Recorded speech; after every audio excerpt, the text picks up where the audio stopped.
Thank you for participating. This is the IHIF Dragon's Den, and I've got a great dragon alongside me, Kevin Underwood. He's head of hospitality and leisure at AECOM. We work closely with Kevin on various our numerous conferences around the world. So we've got 10 projects. The rules to the game are 3-minute presentations, and then we're going to have a 2-minute Q&A, and then we're going to move on to the next project. So the purpose really of this session is to enable some of these projects to get out into the marketplace to assist with financing, funding, sites, brands, consultancy, whatever. So our first presentation is the most amazing underwater hotel in the Maldives. And to present, we have Thea Ross, who is Managing Director of Strategic Hotel Consulting. So Thea, I've got the clock. Good luck. Can you hear me okay? The microphone. If you get the microphone. And okay. have you got yours? So, underwater. There we go. Okay, are you ready? Hold on. She's strategic, isn't she? We're very strict. There we go. Good morning, everyone. Okay, hold on. There we go. Oh, you're off. Right, no pressure. Starting first, my name is Thea Ross, as Jonathan mentioned, from Strategic Hotel Consulting based in Switzerland. This is actually a project of one of our clients, but it's such an exciting project that I thought I'll present it to you anyhow. It's a project in the Maldives, and basically what it is, it's an island resort with an underwater hotel. It's located on Nonu Atoll, which is in the northern part of the Maldives, and the project consists of an island resort, that's 102 units, and an underwater hotel which has 22 units underwater, plus a restaurant, and then other facilities above the water. Now, this is the first underwater hotel in the world, which is actually proven. It has been certified. It has all the technology in place. And obviously, that's the wow factor. That's the unique selling point, if you like. In terms of the project partners, the main developer here is Deep Ocean Technology. Investors are coming primarily from Eastern Europe. The design and the architecture has been done by a company called MAT, which is a very appropriate name for this. And Strategic Hotel Consulting has been involved for a good 4 years doing advisory work for it with strategic advice, feasibility studies, and so forth. In terms of operators, we've got a long queue. There's a lot of interest. We haven't made any decisions, so if you are interested, come and see me afterwards. Now, I thought to show you here how the actual underwater hotel itself looks. The timeline that we are looking here is all of the technology has been done, that's in place. The design, architecture, feasibility studies is in place. Building permits are there, leases, island leases in place, and actually they've just started construction a couple of months ago. We're looking for completion 18. In terms of project returns, this is always the big question. Do they make money? In this case, they do. You're looking at IRR north of 20%, payback less than 7 years, so it's pretty attractive. Where's the opportunity for you here? We have 2 opportunities. Number one is that there is some potential to join as a partner in this particular project in the Maldives. And there is also an opportunity to take the concept of the underwater hotel and develop that somewhere else in the world. So if you, for example, have a site in the Caribbean or in the Pacific, this could be a nice addition. That's all I can tell you. My goodness, you did that in 2 minutes and 34 seconds. Well, not bad. Yeah, Good. So you're doing well on that point. Thea, I have a question. We do a lot of work in the Maldives, Yeah. and obviously everything has to be imported, so it's very expensive. And we know from our cost consultants that per room it's normally around $1 million per room, Correct. approximately. Here, of course, this is a much more complex piece of engineering and architecture. So we're looking at a bit of $9 million, aren't we? Are you confident about the numbers and particularly the payback period? Yes, I think if you look at how they've come to these numbers, you're absolutely correct about this 1 million mark. That's about the benchmark, which is quite high in international comparison. Yes. And if you look at for the you might have seen the island resort itself is 80 million. So you're looking at about 800,000 per key. It's an upscale positioning. It's not top luxury, so that's probably about right. This underwater hotel, this is actually completely constructed outside Maldives. So they have a shipyard in northern Poland in Gdansk. I've been there myself. I've seen it. It's really awesome, state of the art. So you're saying it's under construction now? Correct. So who's funding that part of the development? Deep ocean technology. Deep ocean technology. Yeah. And so you're looking for additional investors to finish off the project? Yes, to be honest, the funding for the Maldives project is there. We have a partner who is looking to reduce his share if there are interested parties. It's probably not a majority play or anything like this, but there is some stakes available. In terms of doing the underwater hotel elsewhere, Deep Ocean Technology is the company who has the rights for this underwater hotel as well. So you're going to take that global? Exactly. So their interest is much wider. They want to take it global. Environmental issues? They've looked into all of that. It has been fully certified. Maldives, has very strict regulations. So the fact that they've got the permits there is a very good sign. So are there any questions for this exciting one? What kind of investment you're looking for? If you're looking, I think there's probably within Maldives, you can get a stake up to about 50% in there. So you're looking investment in the range of anything probably from 10 to about 60, 70 million is open. If you're looking to do this elsewhere, the construction cost is 55 million for the underwater hotel. Are you interested, Jack?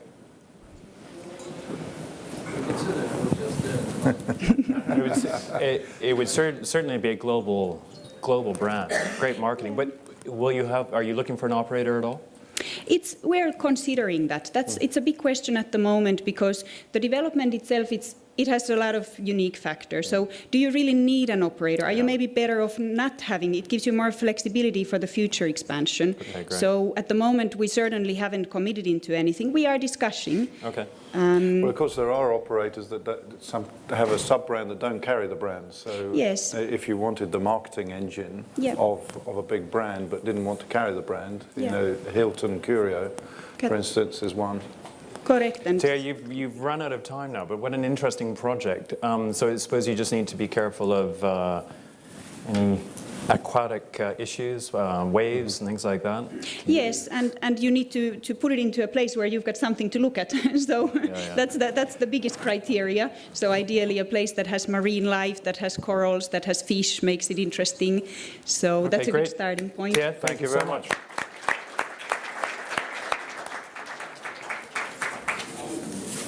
So our next project is the Alan Davidson, Director of Vision Hospitality Management, is going to make his presentation on the Angus Golf and Country Resort in Scotland. I'm not quite sure how we go from the Maldives to the east coast of Scotland in one easy step. Well, but you've got lots of water up there. Well, actually, that's my opening gambit. As we, where's the? Okay, I'll give you that. You can click on that, and then I'm going to start the timer.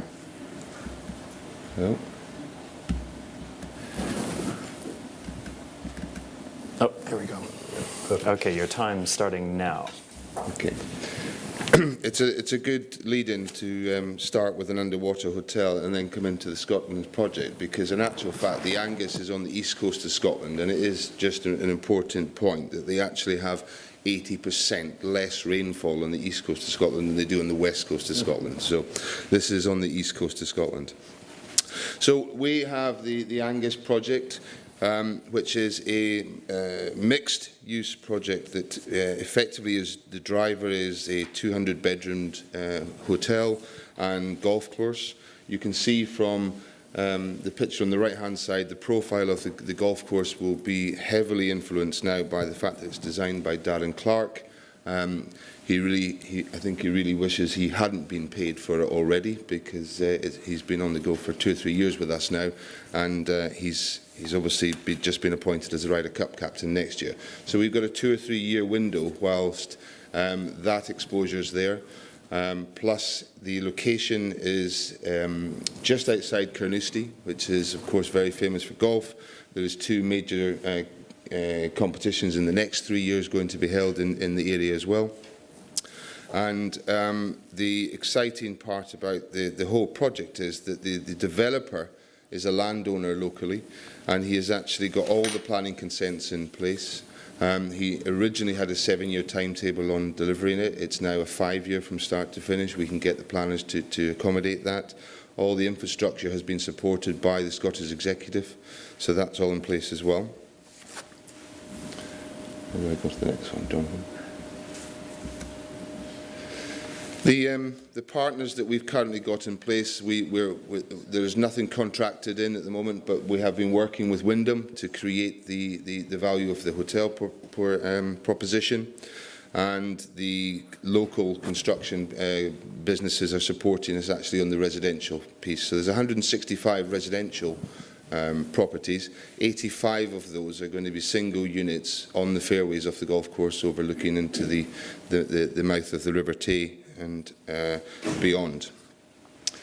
So you can see the design for this part of the world is going to be quite unique, from the layout of the hotel to the actual layout of the golf course with the water features throughout it.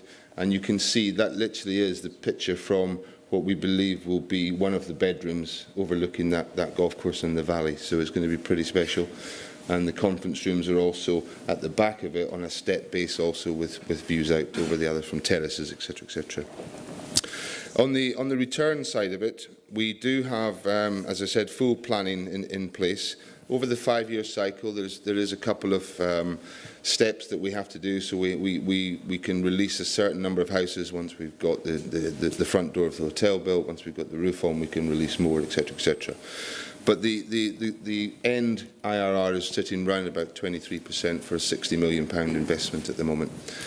And it is safe to say that you end up with a free hotel and conference centre once you've finished building all the houses. So your time's up, Alan. Okay. Thank you for that. So is it, what sort of conference centre? We're looking for a bigger conference centre than here. So hurry up. We'll talk later, Yeah. You're already So- on the list. So you've got planning for this, do you? Yes, You haven't, full and there planning. wasn't any issues like the Trump development? No, let me just talk to you about that, because that gets thrown up in quite a bit. The infrastructure actually to get to the Trump development in Aberdeen is totally different to this one. This is an hour from Edinburgh, an hour from Glasgow. It's an hour from Aberdeen as well, but the flight landings into Aberdeen are far superior in Edinburgh and Glasgow, so it's easier to get from there. Okay. So you're looking for investment? We're looking for investment to actually either take on the whole development or just the hotel part. There is a real story which we don't have time to go into on the reason why the developer that started this is not continuing it, but he wants to be very much part of it if he's required. The real value is driven by the real estate. Correct. Yeah. And where is it in the programme, that real estate will? It will take 5 years to get to the last tranche of houses to be released. Everything up, then ready to go to take box. Correct. Yeah. And have you made sure, there's always a real dilemma on golf real estate projects. The dilemma is that the golfer wants all the golf to be core and separate from the real estate, but the value is driven by edge and the villas on the edge of the golf course. Sure. Have you made sure you've got enough edge? I call it the octopus plan. The more houses on edge, the more value you drive. Correct. We've got as many as we've pushed from the planned point of view without actually going, we don't want a golf course littered at the same time, because we've got the space we could. Literally, that's the dilemma. he owns land everywhere round about, so he could have made it a lot better. But he actually sold the first house in Dundee area for £1 million last year. Okay. The first new build house. So Wow. it is there. Any questions? And what equity are you looking for on this? Looking for somebody to take on the full Equity? project. At The 60 full project, million. which Yeah. is 67 million. Yeah. Interesting. He will actually, as the landowner, would step down his requirements of cash over the programme. So he's not looking for, and off he goes. He would take it in pieces because he firmly believes that the deliverable is there over the 5-year period. And has Wyndham got the management contract? We have not even got to heads of terms. We've got a letter of intent with them just to allow us to get to this point. And when did it come to fruition? When did you get planning? And It's had full planning now for 18 months. We got involved about 6 months ago to try and pull it together. so are you just coming out with marketing it now? Yes. Yeah. And are you using anybody to help market it? Not yet. Not yet, but you think you might be? Correct. Okay, all right. Great, thank you very much, Alan. Okay. Thank you. Thank you.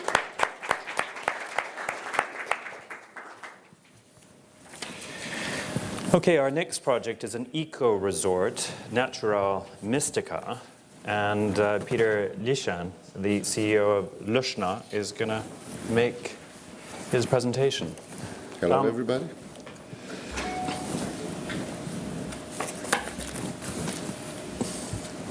Just where is the play? If you click on this one, This one. Yep. slideshow, Okay, your 3 and then minutes the down button. Okay, thank you. starts now. Thank you. Hello, everybody. I'm going to tell you a story. My name is Peter Licin, and I'm going to tell you a story. I'm going to tell you a story about Lushna.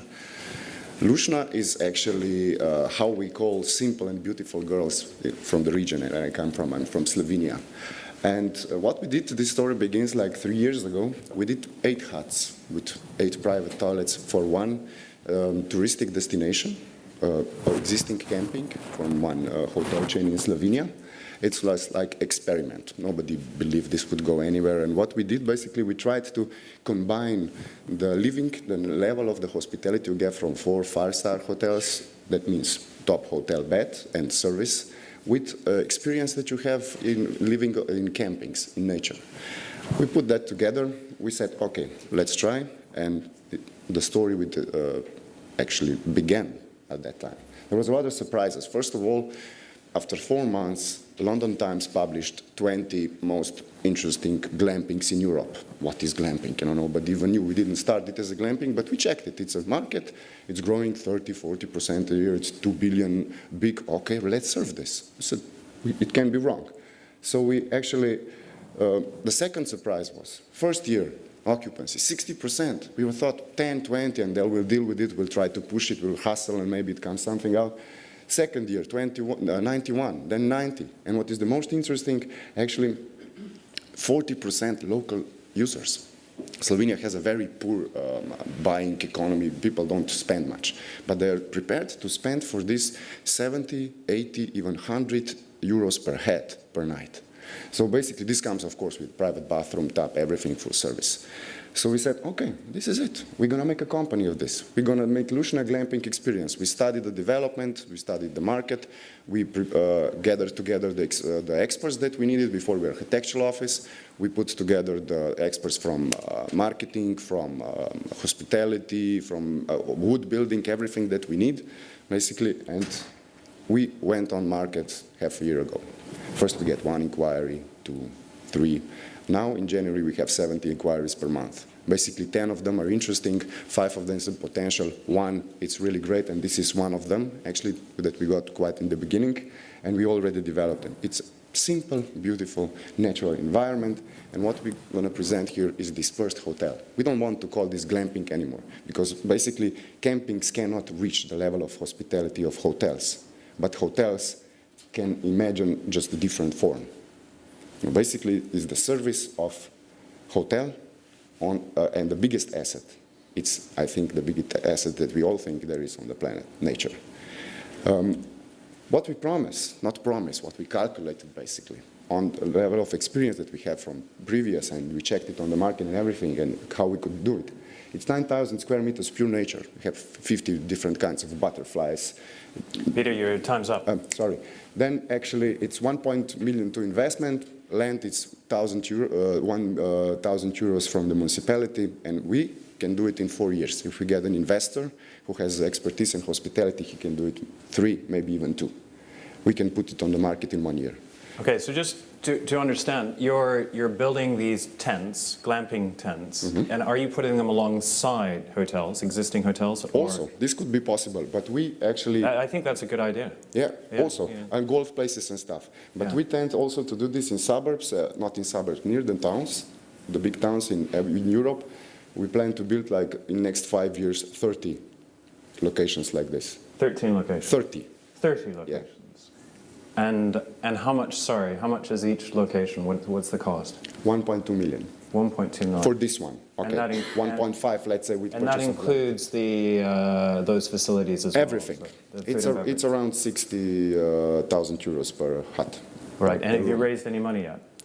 We raised some money for a company, Okay. not for this project. So you've got the one project already? Yeah, we had that project, and we already put this project onto the level. We were paid to do this, basically, to bring it to this level. Right. Kevin? Yeah, I would come from a different angle. If you're going to call it an eco-resort, I think you need to make sure that it's eco-friendly and sustainable buildings. And then I think you'll have much more credibility. It is actually it's made totally out of wood. If you build this destination, after half a year, when you dismantle this object, it's back to nature. And we are not just sustainable in the material and in the design. We actually include all the capacities of the surrounding, building the program for this kind of destinations. We are using obviously the capital of the surrounding, and we're also rising the capital of surrounding. Very good.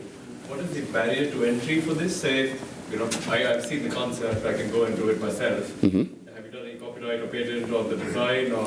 We have the copyrights for the design and everything, but we know how it's the copyrights, faster and stronger. This is what counts. It's simple to copy, and it's even not about. We have some copycats in Slovenia, but what they do, they turn the window to the street and entrance to the view, and they're gone. You have to understand what you're doing basically, so you can do it right. Nobody will pay 70 to 100 euros per night for a view on the street. Excellent. Peter, thank you very much. Okay, thank Anybody you. interested in I'm glamping? here for the rest of the day. So.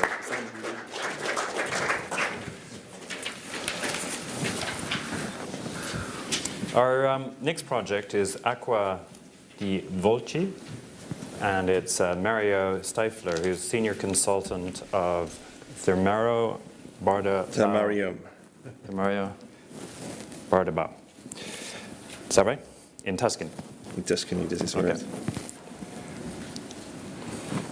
We're seeing some beautiful places, aren't we? Absolutely. Okay, you ready to go? Absolutely am. Okay. Hello, everybody. My name is Mario Stiefler. I'm from Thermarium in Austria, and I'm presenting this project, Acqua di Volci, for one of our customers. Acqua di Volci is a hot spring project in Italy and is located in the southern Tuscany seaside. It's very close to the Tuscany. It's just 500 meters away from the border, but you still have the stunning view to the Tuscany environment.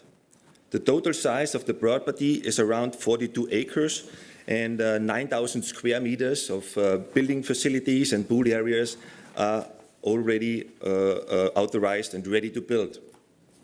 So as you can see, this is really a top destination because in this region you have approximately 10 million overnight stays in second homes or hotels. The property itself has an exclusive private concession of thermal water with a temperature of approximately 40 degrees, and the quantity of the thermal water is about that you can fill 1,000 cubic meter pool in less than 3 hours, so there's plenty of water. It is needless to say that the healing properties are recognized by the Ministry of Health in Italy, and the whole project is really preserved environment, which is very rich in history, very rich in the culture, and with all the typical Italian and Tuscany foods and wines supporting this one. The location itself is approximately 60 minutes away from Rome International Airport and another 30 minutes away from the cruise hub of Civitavecchia, which is a ship cruise yard. So you can see this is really a unique opportunity to enter into this hot spring market.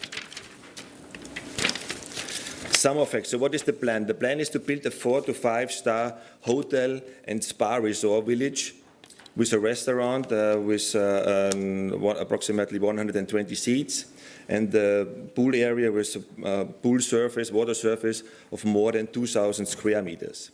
All the permits, the building permits, are ready to be picked up and is ready to go. So the construction period will take approximately 12 to 15 months after all the tendering has been done. The equity value is approximately 4.5 million. The further capex has been calculated with 18 million euros, and the projected IRR is 20%. The actual partners of this project are right now a local agritourism operator, a Rome land developer, and a water and environment expert. So these are the guys who are running the company right now. The challenge is to find an investor who wants to acquire the majority of the project or who wants to invest complete and take over the IHIF Limited company. Perfect timing. Well done, Murray. Thank you. What, who's done the study on this project? This guy, there are three partners, this agricultural developer, this Romeland developer, and the expert in water technologies, with the help of our company. So we have done with You mean the feasibility? Yeah, the feasibility study. Who's done the financial feasibility for It this? has been done by a consultation company. And who's that? Oh, I have to check. I cannot tell you yet. oh, you, okay. Because I think It's a local company. okay, all right. And, And- how many rooms in the hotel? The rooms are approximately 200. 200. And who have you spoken to so far? Operators? Any No interested? operators yet, and we're just trying Mark, is this to something for publish you? this project here. Are you looking at resorts? I'm going to pick up 9 management contracts. It's great. That's right. Is there any real estate for sale? At the moment, not. Interesting. Any questions? And how long has it been on the market? The study was started in 2008, so until everything has been developed as well with the concession of the thermal water. The thermal water concession is valid for another 20 years and can be renewed afterwards. So this is a very important information. And there are just two concessions at the moment in this community, and the other one is not used yet and will not be used in future. It's just this hot spring concession available. My advice would be to have a look at some real estate as well to Okay. improve the mix. Okay. Yeah. And when you say permits ready to be picked up, does that mean planning permission has Planning been given? permission has been done already. It's just has to, the project just has to start, ready to go.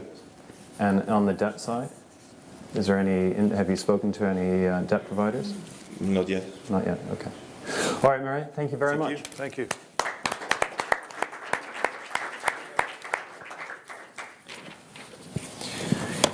Our next project is the Amsterdam Science Park, and to present this is Rennie van Schie, Hotel Development from the City of Amsterdam. Rennie, welcome. Thank you.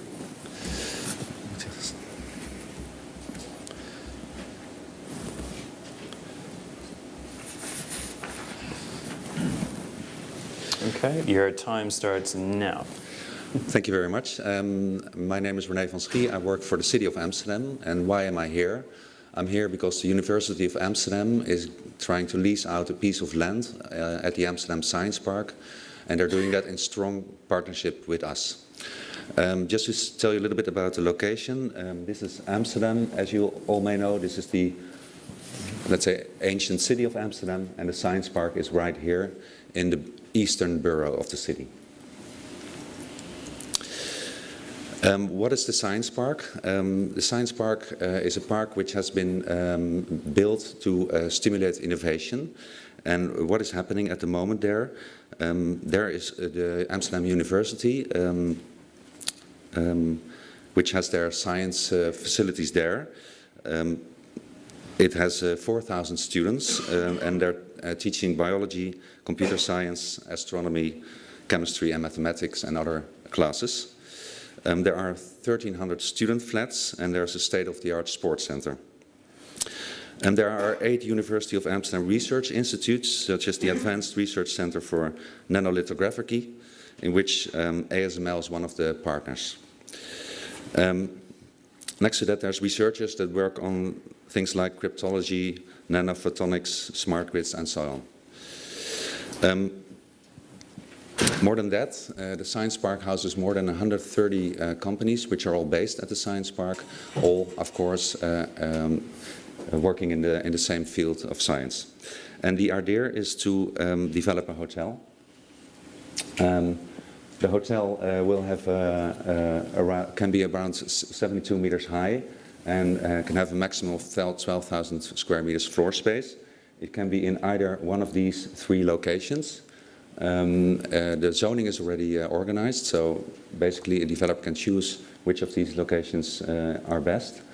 The program has to contain around 150 to 250 rooms, F&B, parking garage, and very important meeting space, because the university would like to rent the meeting space from the hotel operator. The ground lease will be around 400 to 600 euros per square meter, depending on the quality of the hotel, the star classification, etc. And what are we looking for? We are looking for a developer, investor, and an operator, maybe all in one, but it can also be separate parties. But for us, the ownership is very important. So preferably, we're looking for partners that can give us a see-through to the ownership. And that's about it. I think it's a very exciting location where a lot of things are happening. A lot of companies are active. More and more companies are coming to this park. The Amsterdam hotel market is very strong.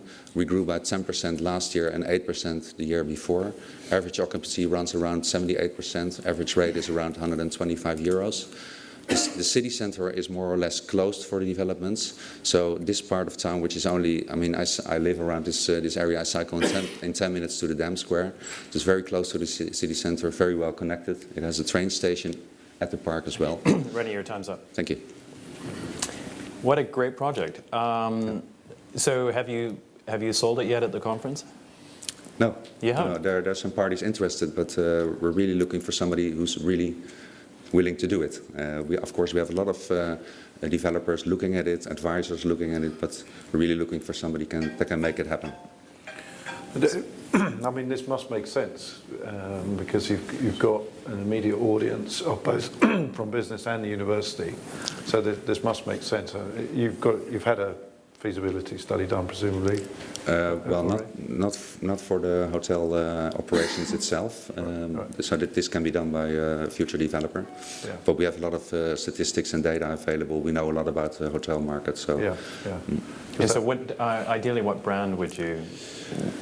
it doesn't really What are matter. you looking We're thinking about three to 4 stars. It can basically be any brand, but of course it would be interesting if the hotel connects in the area. So the concept can be written somewhat towards what's happening in the area.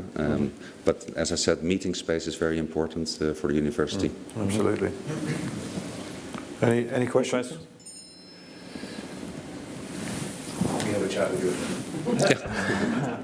Oh, we got a question in the back. Rennie, could you just talk a little bit about the companies that are in the area, the scale, size? In this particular area, most companies are actually at the science park. So in the eastern part, there's some media companies, television companies, and of course, yeah, Amsterdam is quite small. So if you look, for instance, at the south axis or the convention center, it's all within a 15-minute reach basically. But in this particular area, it's most companies here and some media companies, television companies. And where does the demand come from at the moment? Where are people staying at the moment for this area? Well, they go to hotels in the east. There's an Eden Manor Hotel. There's a Casa Hotel. Because looking at the SGRG stats, it's running around. You're running pretty close to 80% occupancy as well at the moment. Yeah. Is there a concern about the pipeline coming into Amsterdam? Not so much. I think our biggest challenge at the moment in Amsterdam is how we manage the balance in the inner city. It's getting quite busy in the inner city, but you see boroughs like this, for instance. Like I said, I live there myself. I don't go to the city center anymore. I just stay there. Right. And I speak to a lot of tourists, and they all tell me I like to be a little bit away from the city center, but well connected. Okay, Rennie, thank you so much. You're welcome. What do you think of that project? I think it's a slam dunk.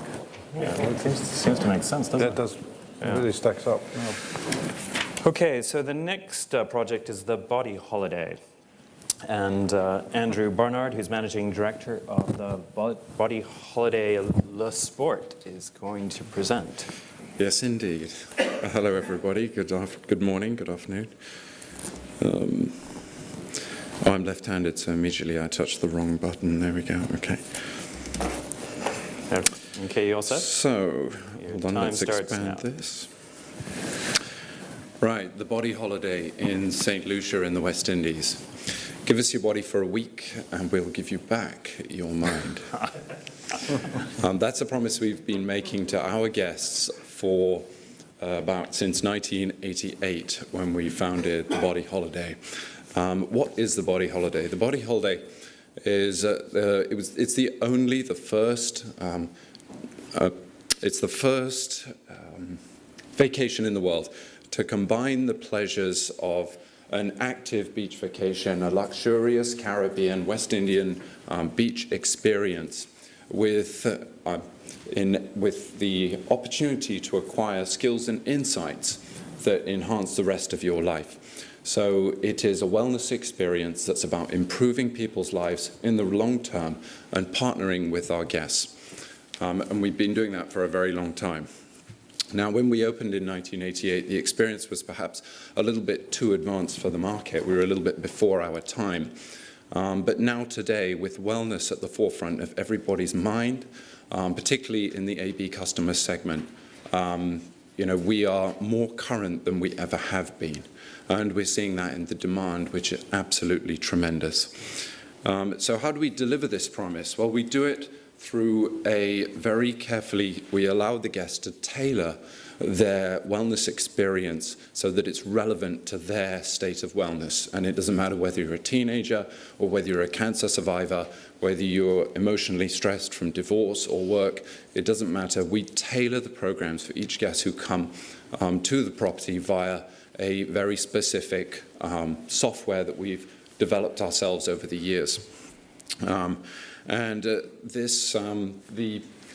Because we've spent so long doing this and carefully defining our niche and differentiating the Body Holiday as a product, interestingly, we compete in the leisure market, but we differentiate ourselves by being a wellness experience.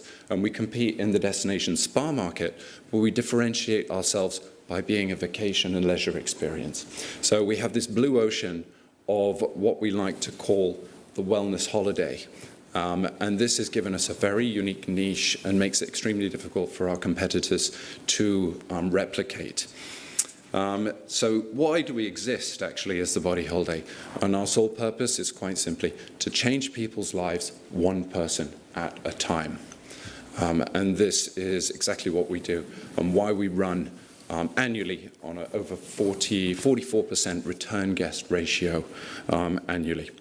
And we make sure that we keep that up with constant investment and ensuring that our wellness programs are totally and utterly cutting edge.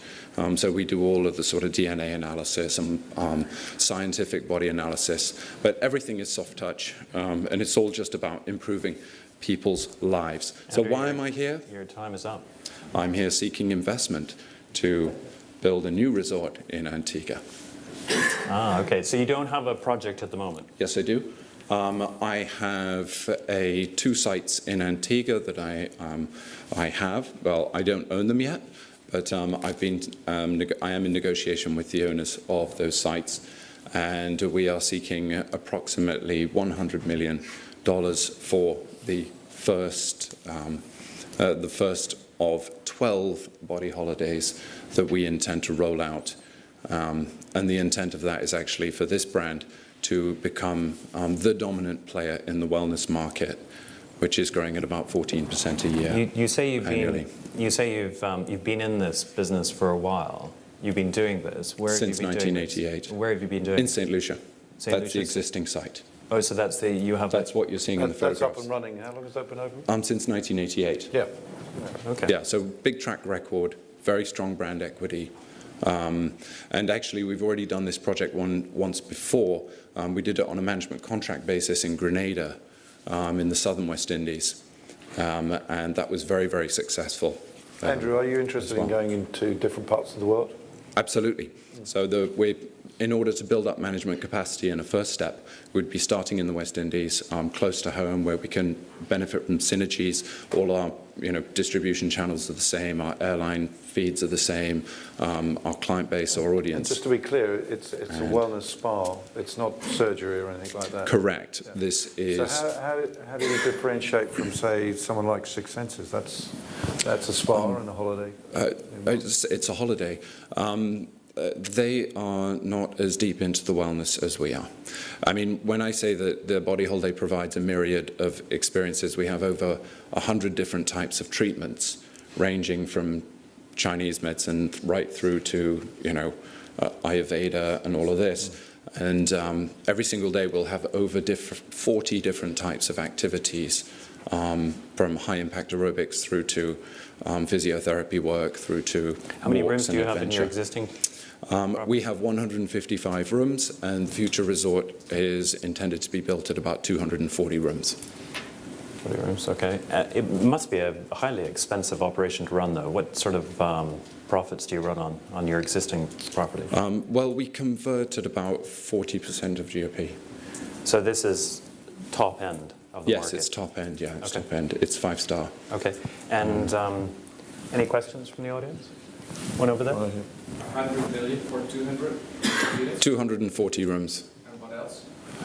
There will be a real estate component that we're looking at, but at the moment I'm keeping the numbers purely inside of the resort operation.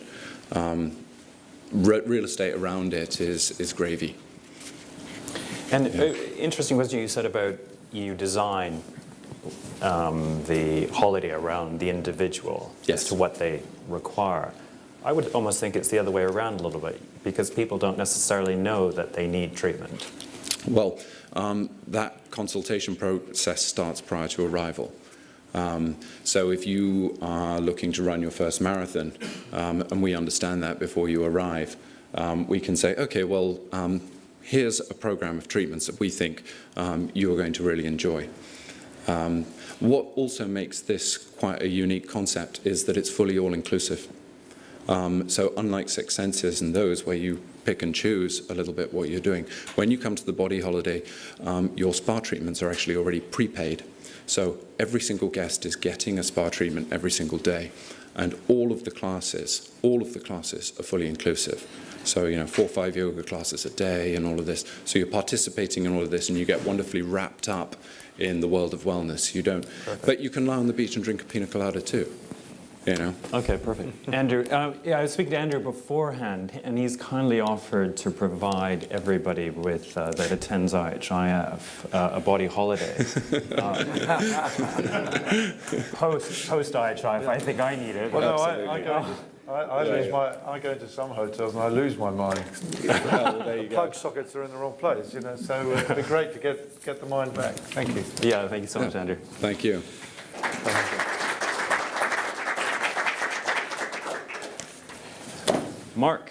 Mark is up next. He's CEO of Patina Hotels and Resorts. Right.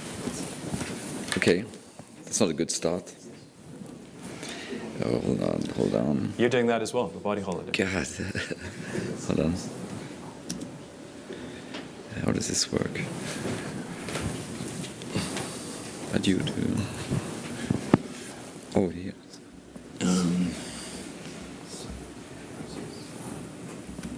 Here we go. Right here? Yep.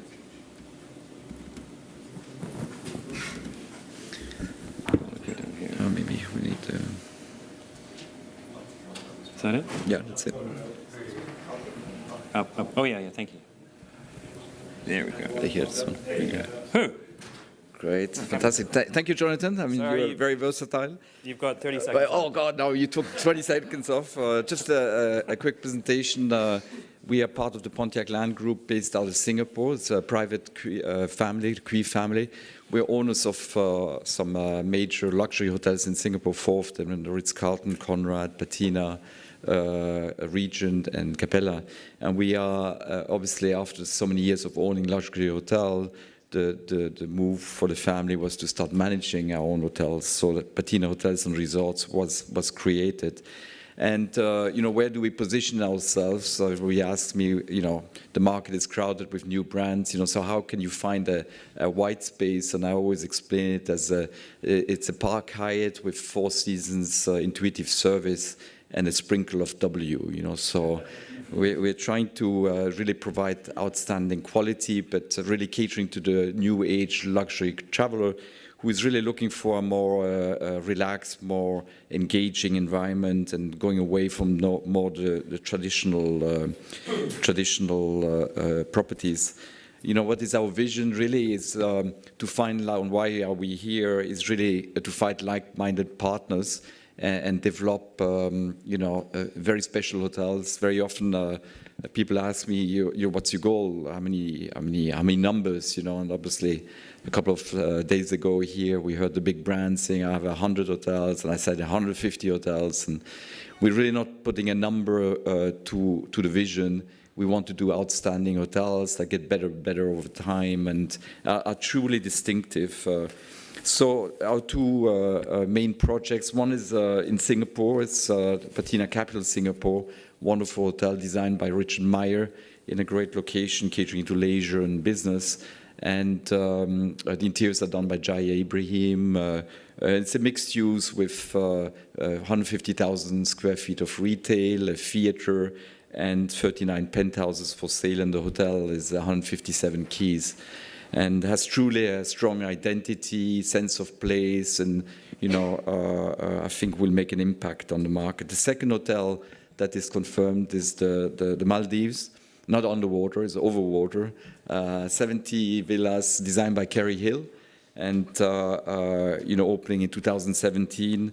And we're currently looking at projects in outside of Shanghai, working with a star Japanese architects. It's a resort located in a bamboo forest and tea plantation, quite exciting. And then we're looking at a project in Sydney, 2 conservation buildings that we're converting into luxury hotel and 5-star hotel under the Patina brand. So really, we want to take our time, look at like-minded partners, and really develop. We're pretty flexible, being private, so. We can co-invest, the management contracts, we do joint ventures, as long as it really clicks and we have the same vision, and that's what we're here for. Perfect. Thank you, Mark. Yeah. So, is it resort or a city center destination that you're looking for? The Singapore hotel will be a city resort, right? So really clearly catering to both leisure and business. At the beginning 50-50, eventually will morph to 60-40, 60 leisure, 40. Obviously, the Maldives is a pure resort. But mainly focusing in on Asian opportunities. No, actually, we looked at Europe also. We're currently looking at something in London. Looked at Rome, but the numbers didn't pan out. So we're quite open. We looked at US. We've left aside a little bit at the moment, but clearly the opportunities are more in Asia, being Singapore-based. Mm-hmm. And what are you actually looking for? What, in partners, we're looking at both. We do straightforward management contracts. We do joint ventures. Singapore is a joint venture. Maldives is a joint venture. Management contract in Shanghai. Investment in Sydney. So, we're quite open as long as it clicks the right project. Mm-hmm. And there's some key attributes like star architect is key for us. Great interior design, exciting F&B, and really a character. The hotel has to have a character. Unfortunately, nowadays, you go to hotels, you don't really know in which city you are, and it's really all about the experience. We talked about the experience, it's really but giving that experience in an ultra-luxury environment, so, and trying to go away from the more traditional service delivery of the established players. So what you're looking for is any opportunities, projects to expand your brand? Correct, yes. And you've done some remarkable things in the past as well. I mean, previous life. I mean, the address in Dubai is a stunning project. Thank you. So you've learned from that and taken it to the next level. I mean, it's creating a brand is just wonderful because you have the ability, there's no legacy, you know, so you can really think out of the box, you put yourself in the customer's shoes. We're introducing things like 24-hour stay program. We have a program called the 360-degree concierge, where every single employee becomes a host, becomes a concierge. So breaking down all the barriers of the old traditional way to do business. You know, we give a lot of things free, like free IDD, phone calls, mini bars, and Wi-Fi, by the way, Wi-Fi. Everybody gets Wi-Fi. Everybody has to pay Wi-Fi here in your hotels, you know, so we're going to give free Wi-Fi, which is a normal thing, you know. So the nice thing is that and a lot of talents have joined our organization because they don't want to be in a box, you know. They want to be in an environment where they can be creative and develop, and that's what we're trying to do. Perfect. Mark, thank you. Thanks, Jonathan. So much. Thank you. Want to introduce the next one? Okay, keep going. Okay, our next project is the Eden City Cyprus, the Peninsula Resort. And we've got Zsolt Zenitsi. Yeah. Is that right? CEO of Atom Developments.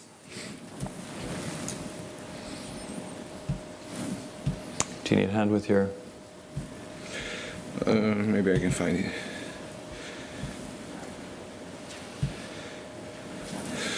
Okay, your time starts now. Ladies and gentlemen, I'm Zsolt Szénási, the CEO of Atom Developments. This is a development company. Our new project is Eden City Cyprus. It is an European site of Cyprus. It's a complex development which will be more than 200 hectares, new 1.7 million square meter gross floor area next 10 years, 15 years.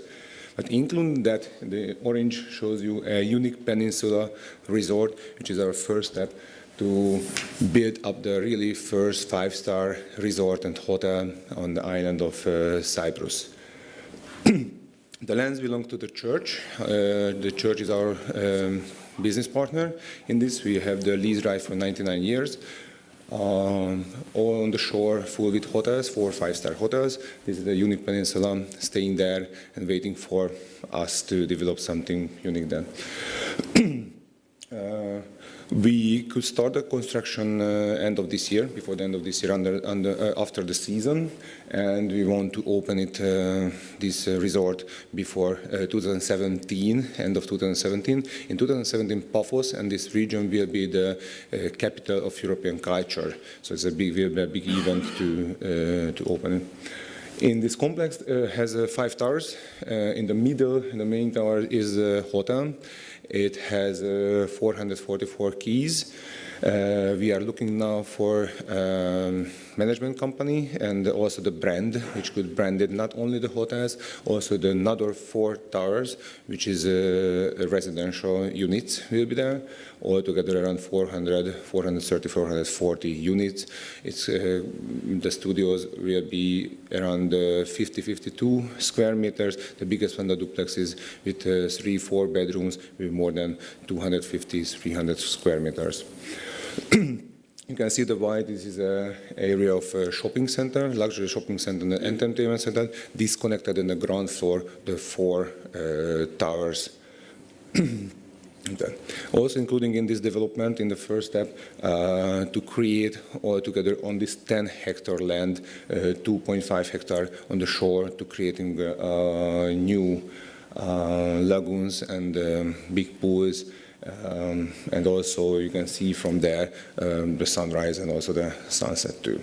We are very close to the airport. Paphos International Airport is only 10 minutes from here, and only 10 minutes is to the city center of Paphos, which has more than 4,000 years old history, 2,000 years old mosaics, and also 1,000 years old church. So in this destination, we want to create a new value, a new quality, in a 5-star quality. So that's why we are here to offer you to be our partners, not only in this development or the complex Eden City Cyprus development, which will be a long process. So great, thank you, Zsolt. Do you have planning permission? Yes, we have the town planning permit, but the building permit we are waiting to the partners together to fix and finalize the plans and to get it there. And As I understand it, what you're saying is that you have the finance, but you need the operator. Yes, we have the basic finance. So our equity investors are based in Hungary and also some investment pool. We developed before with our team in Hungary and Eastern Europe a lot of shopping centers, and we have also one big project near Budapest. We own 5,000 hectares, and the Central Eastern European Silicon is under our construction. So it is ready.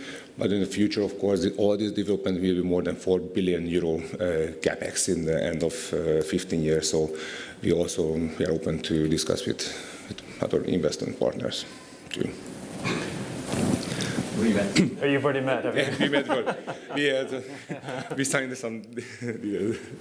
Excellent. Yeah. I noticed this is obviously a wonderful waterfront site, and you talk about views and sunset. But I noticed on the slide before there appears to be an island plan in the future. Can you speak to that? Yeah, the island will be before that, in front of that. What will be on the island? The island will be around 200, 300 meters from the shore. The construction of the island, the infrastructure will be the same time when the construction of the first resort. So the opening ceremony will be ready to see a full green new island. It's possible to find more. It could be a 6-star level on the island, so villas and huge smaller resorts coming there. And what's the timing on this? Which one? What's your timeline on this? When's the opening? When's your planned opening? We can start the construction after the season in around October, the fourth quarter of this year, and we can open it after 1.5 to 2 years construction in the summer of 2017. Okay. And you say there's no, this would be the best hotel in Cyprus? This will be, of course. Yep. This will be. Okay. All right. Thank you so much. Thank you so much. Yeah, that's very interesting. Thank you, Zolt. Okay, so we've got Vivek Chadha. We've got a Heathrow project and then Cubic hotels afterwards. So this is a conversion of the BAA headquarters on Bath Road, isn't it? That's right, yes. Opposite the Aurora International. No, opposite the Renaissance. Opposite the Renaissance. Okay. Yeah. Oh, okay. Perfect.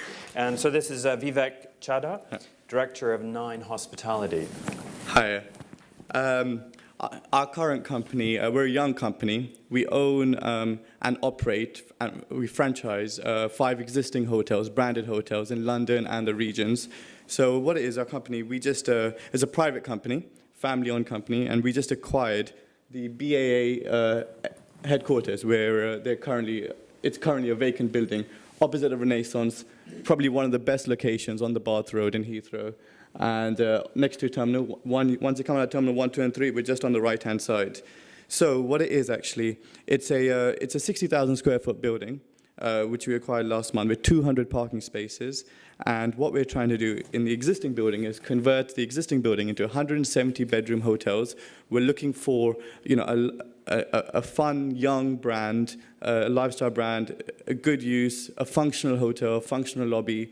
We've got a beautiful atrium in the middle of the building with natural sunlight, which will make it really fun and happening. There's no young hotels in Heathrow right now, which has, which are very nice and functional and young with a great concept. So we want to create something like that. It's something unique in Heathrow. We know there's a huge pipeline in Heathrow, but we think we are one of the only hotels that are well placed. We've got development finance on the building itself. We've acquired the building, so there's not much else to it. So what it is, there's 170 rooms on the existing office building. And what we're looking to do is create a bridge between the existing building and this new building, which will house probably around 130 rooms. And we're looking for a franchise partner.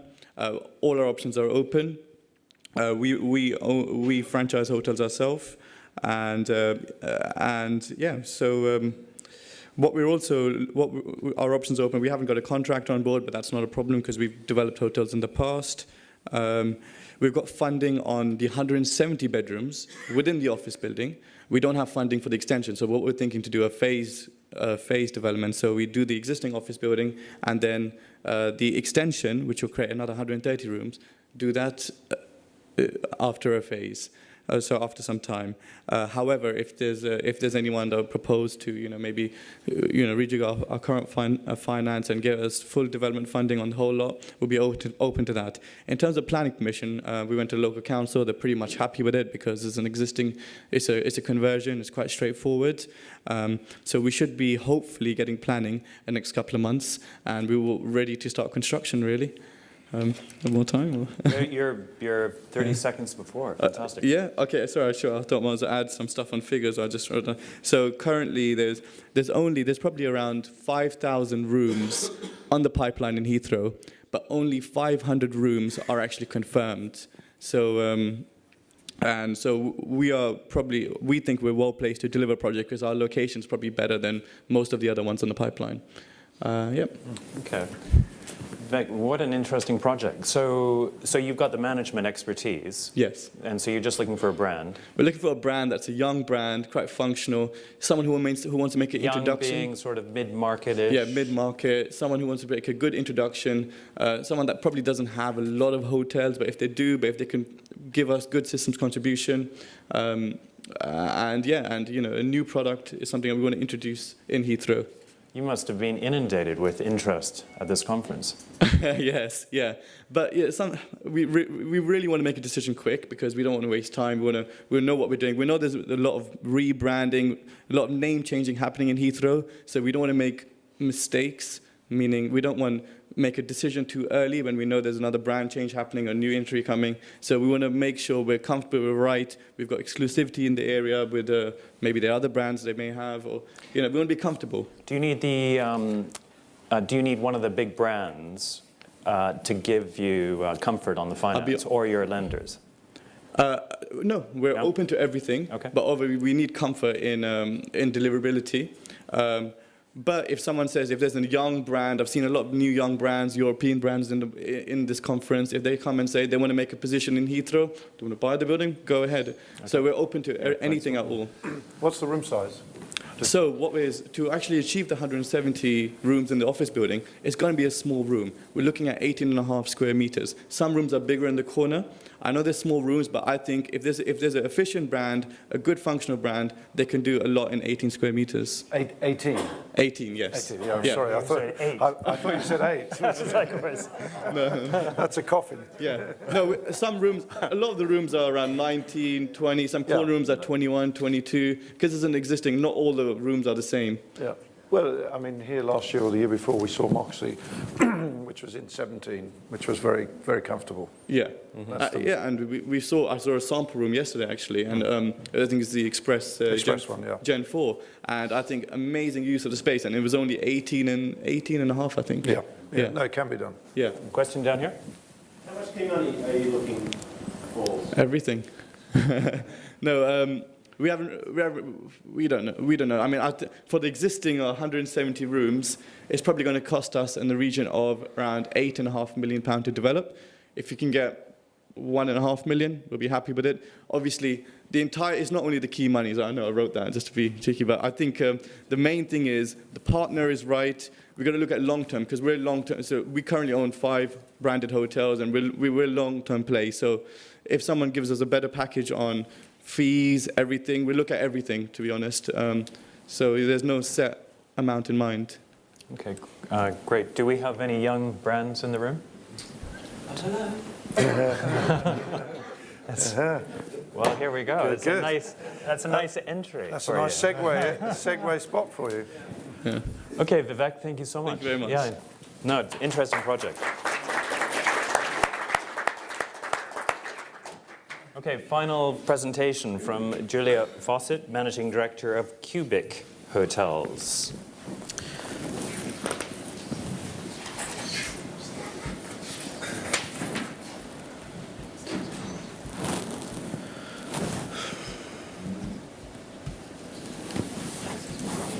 She's got a prezi. Okay, he hasn't even started my timer yet. Okay, here we go. Video. So, hello everybody, I'm Julie Fawcett, Manager Director of Cubic Hotels. We're here actually to talk about something completely different than a big capital contribution. We're looking for properties to expand the business. I as you can tell, I'm last here today, and so I had to go to the drawer of cheap tricks, and I picked out innuendo to create impact. And I hope you have emblazoned on the front of your eyelids the words fast and cheap, because what you can see going on here is the construction of a QB. And this patented construction technique, which is alive and kicking in two very profitable hotels, allows us to put a hotel room up of a similar class for about 2/3 of the cost. And we can also do it in about half the time. We overlay that with a, wow, that's a sharp light. We overlay that with a very lean operation procedure, which means that we are able to deliver an embarrassing 60% GOP pre-rent, all with affordable price points. Now, you may think that when you put an iron box that takes 2 men 4 hours to construct in the middle of a white room and plug and play, which, by the way, you can, in 4 hours, you can go to bed in that and use that as a normal hotel room. Well, you've got to make the bed, apart from that. That you would end up with something that is cold and sterile. Affordable, yes, cheap, but cold and sterile. And in fact, the absolute opposite is true. We take the adaptive reuse philosophy that drove the original developments of the QB and apply it right the way through our operations. So all of our the building is built to the highest BREEAM standards. We have a whole raft of eco accolades that we could point at. We were the first hotel to achieve the Platinum Award TripAdvisor for our green standards. But we also work strongly with partners in the community. We have a very strong philosophy of looking after our staff. We pay the London living wage, or about to our contracted staff. And that creates a very warm environment inside the building and in the service philosophy. We also add to that some very interesting procurement of furniture. We tend to shy away from contract grade solutions. It does have its own challenges, but everything you see in the hotel has come from a young up and coming designer and has a beautiful quirky energy to it. Don't take my word for it. The customers absolutely love it. You can go and see for yourself on TripAdvisor. What this means for us as a business and as a potential operating partner, and we are looking for sites in these locations, is that we are able to offer the potential building owner a very attractive yield. We've got the economics to do it, we've got the building principle to do it, which, by the way, is patented. But actually, you can see for yourself in that video, we don't shy away from telling people how you build a QB. It's pretty easy. What really goes with it is our ability to construct around that quickly. And that is a secret. Like Coca-Cola, in a safe. So we are looking for sites. If you want to find out more, you can look in our website, which also is part of our core strengths. After 14 months of operation, we are down to sub 40% OTA contribution to our business. In fact, we just won an award for it. So thank you very much. Thank you, Julie. So where's your property at the moment? Sorry, we have a site in London. So we have 2 sites, one in Amsterdam, which is our effectively the prototype site, and we have the site in London, which is the style of site that we want to roll out. But do you have an existing property at the moment? No, we're looking for properties. That's the point of being. That's why we're a bit different and tacked on the end. Oh, okay. So, and the brand, Is Cubic. It goes with the site, the project yeah. as well? Yeah. So you can't brand this under another brand? It's not just a construction module? Well, it's very... no, at the moment we're not going to do that. Okay. Yeah. All right. And the size of the room? About 18 square metres. How convenient. Perfect. No, we actually are developing QB version 4. I've got a commission agreement here. Yeah. We're actually developing QB version 4, which means that we can get the room sizes down to 16 square metres and it still feel pretty okay. Mm-hmm. And so if someone like Vivek come along and said, I want the interiors a bit more funky than that, are you open? I'd say, flexible? Show me how. Have you seen the hotel? But if they wanted their personal touch or whatever. Yeah, look, I mean, the aim for Cubic is to have the consistency in a number of things. The QB unit itself, the construction method, we will always have 5 things that we do really well: the bed, the shower, the Wi-Fi, the service, and cleanliness. We see those as core principles. Doesn't everybody? And where are you manufacturing the It's currently manufactured in China, but actually the cost of aluminium is worldwide, so we are likely to bring the construction to the UK. Okay. How do you plan to compete with the systems contribution, say with other brands or say key locations? How do you, what do you bring to the table when it comes to, because you're a brand under your own brand. Yeah. What are you doing to compete with systems contribution or marketing? What are we doing to compete with the systems contribution or marketing against other brands in the market? Well, I mean, we're doing everything another brand would do. You know, it's sorry. We've been the branding for Cubic, I think, has been incredibly strong considering we're a very small brand. I don't know if everyone's heard of us or not, I doubt, but we have hit the headlines in a number of different ways. So, you know, we see that as a core part of what we bring. It's not just a construction technique, we're able to bring that ability too. I'm a big fan of prefabrication, it's kind of the cost point especially. One of the conflicts with it is that you have to fit within a modular. So, you know, an existing building may not fit the modular. How much adaptability or flexibility do you have in your modular size in your formula? So you've asked me the perfect question because it's a point I should have raised. Every single part of the Cubic can be taken in through a door. So the original idea was that we would use the product to reuse existing office building. In fact, with Cubic version 4, we can use any type of building, but absolutely you can. That's the whole point. You don't have to take a side of the building off. You can wheel it in coffins, is what it looks like. Dimensional flexibility within your module, your system, your modulars. Yeah, absolutely. I mean, they can be altered, and also we build them, or the version 4 is built in such a way that there's actually 3 or 4 varieties that can kind of come out of a packet. So, yeah. So the build time's pretty quick. Well, yeah. I mean, the build time's really quick. It's about half the time to do it. What does it cost per key? That's a secret. It's approximately 2/3 of the cost of a typical 3-star build. What deal you're looking for? What structure of deal? If we bring you a property, what you bring in? So the other thing to say is that we are VC backed, so we have cash in the bank, as it were. What we're looking for is strong property partners, and we can look in a variety of different ways. But at the moment, we are looking at 25-year leases. But we're open to have a discussion. So your competitive set would be Yotel, for example? Yeah, so we obviously get held up against all the other millennial brands that are out there. Everything from Citizen M through to Moxie, etc., etc. And yeah, you know, everybody's got a similar idea. We are talking to a similar client group. I think what we bring that's different is is the 2 things I try to demonstrate really, which is the construction mechanism, but also our ability to deliver particularly quirky and unique service inside the building, which does stand out. And as I say, please don't take my word for it. It's very difficult to convey here in a building that looks like this. But if you come to the site or look on our reviews, you'll see how the customers respond. And that's something that's hard to replicate. Yeah. Very good.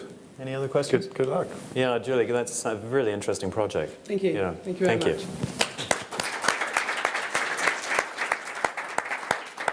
I think that's it, isn't it? Do you want to wrap it up? Well, yes. I think that, well, we certainly had a variety of projects there, didn't we? From under the sea to complete prefab, but tremendous opportunity for all types of people that come to these conferences, from investment through to operator. So great opportunities. One thing I would ask you though, how can we take this to a wider group within all of the delegates? Can we send this kind of information? Yeah, no, we'll definitely send this to everybody. Because so, then it exposes you to more people than just the 60 or 70 in the room. Yeah. No, we'll definitely do that. We'll do it. And because our contact details aren't always necessarily on the slide, so we need to sort of bring that, marry that too as well. Yes, yeah, to make sure there's the contact there. Because then you get better exposure. But if you guys just stay behind for a bit, if there's any questions, if anybody wants to meet, you know, do come up and say hello. But this is the first time we've done this. We've done this a lot at some of our other events, but first time we've done it here, and I think it's been quite successful. Very successful, yeah. So thank you for participating, and thank you for joining us. Thank you.